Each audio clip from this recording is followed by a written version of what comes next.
As we continue in the spirit of Easter and the most famous resurrection of all time, I continue to list off those players who resurrected their careers with the Raiders.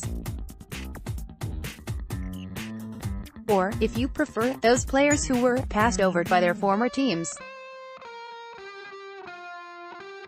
I covered the offense, so now it is time to look at those defensive players who found new life in silver and black.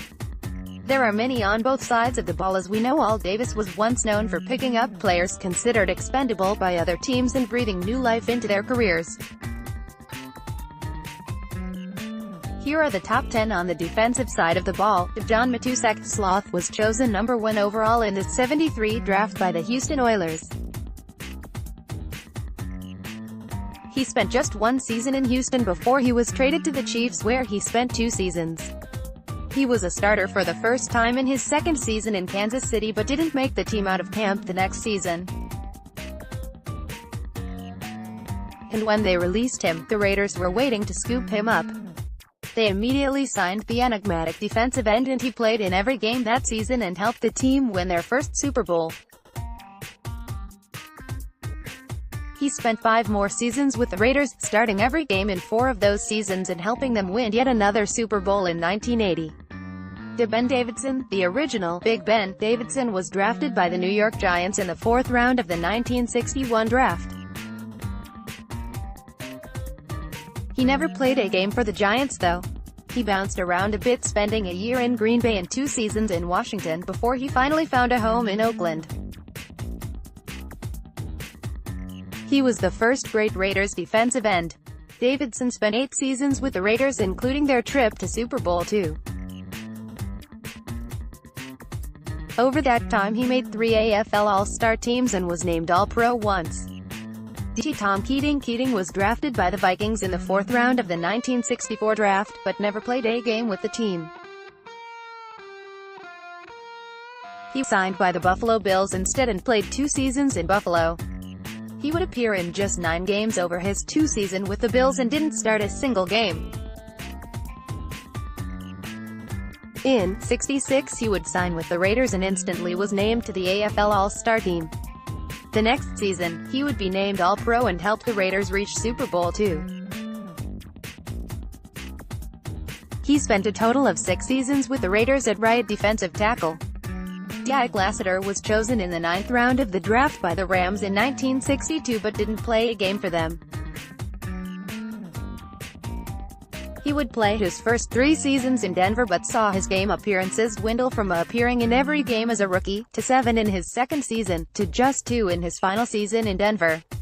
The Raiders picked him up after that and made him their every-game defensive end for the next 5 seasons.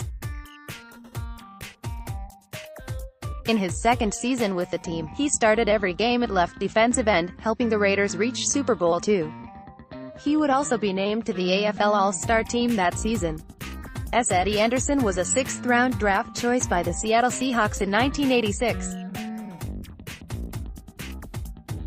He played just 1 season for the Seahawks before he was released. The Raiders picked him up and he spent 11 seasons with the team. In the 8 seasons from '88 to '95, he was the undisputed starting free safety for the Raiders. He played in and started nearly every game during that time, during which he averaged 85 tackles per season, including a high point of 118 tackles for the '91 playoff team.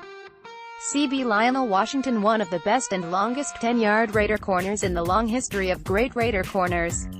But he didn't start out with the Raiders. He was drafted in the 4th round by the St. Louis Cardinals in 1983 and would spend the first 4 seasons of his career in St. Louis. He would sign with the Raiders after that, and spend the next 9 years of his career in silver and black. In the 5-year span from 1989 to '93, he appeared in and started all but 1 game.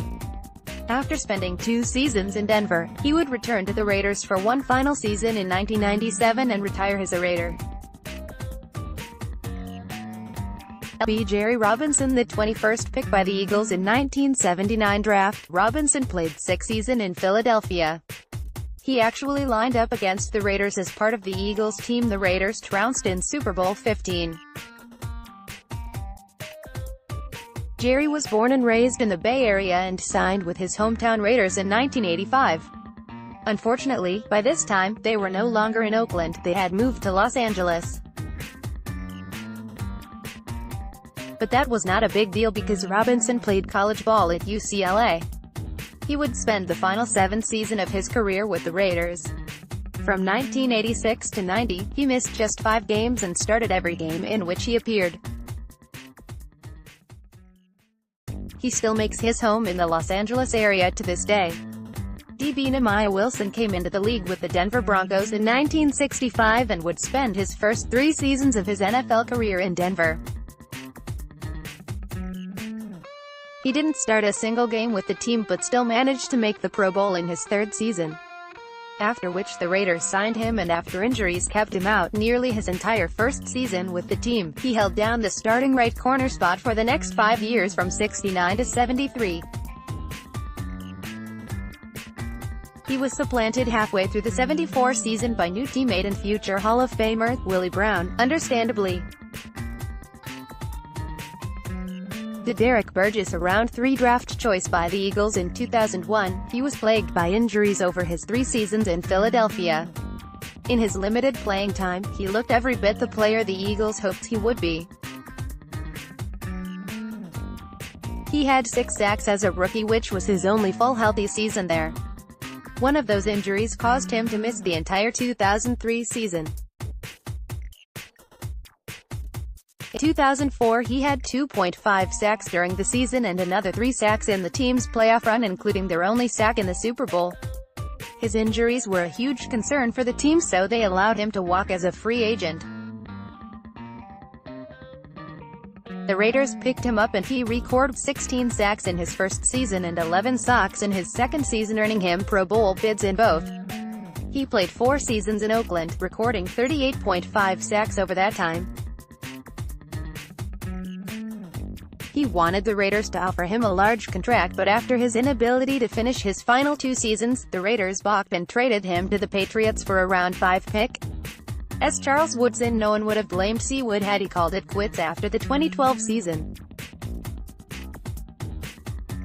He was 36 years old, coming off an injury-shortened season, after the Packers moved him from cornerback where he had played his entire career and released him.